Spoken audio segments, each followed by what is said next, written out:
All right. Confession time, everybody.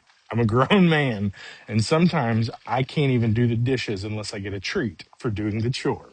Load a plate. Hey, that's an M&M, buddy.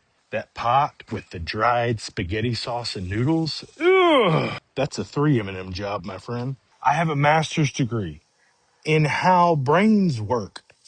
I'm a married, fully employed, responsible man raising 2 children. And yes, I need candy to do the dishes sometimes. This kind of brain does not hand out dopamine for rinsing a casserole dish. A neurotypical brain, when it's doing a chore that it knows needs to get done, it gives it a reward for doing the job that it said was important. My brain doesn't do that. No. It didn't hand out dopamine for rinsing a casserole dish. I got to hack the system and make my brain give me some dopamine. You know what it does give me dopamine for? M&Ms. Some of you guys know what I'm talking about. And that's why I'll defend my accommodation to my grave. As I'm doing the dishes, I give myself an M&M, releases some dopamine, reinforces me doing the task that usually my brain does not like to do.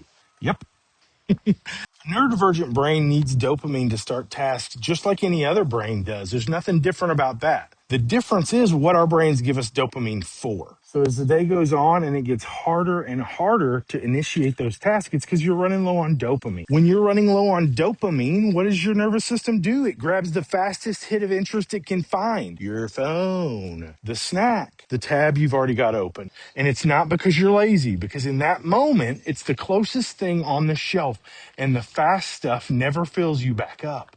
So you reach again and again and again, and you still feel empty. And so the M&Ms work for me so that I can use them to give me the dopamine for the things that I need dopamine for, but my brain really doesn't give me dopamine for. That's really the whole trick, but it's part of a much larger strategy that I call the dopamine menu that I help my clients build so that they can have things ready to go to get the dopamine they need to do the things that they want to do throughout their day. That's the tool that I'm going to be walking through this week in this week's edition of Built Different, the Peters Playbook for Neurodivergent Minds. Anyway, I'll walk you through it on Wednesday, but until then, tell me what's your version of the M&M trick?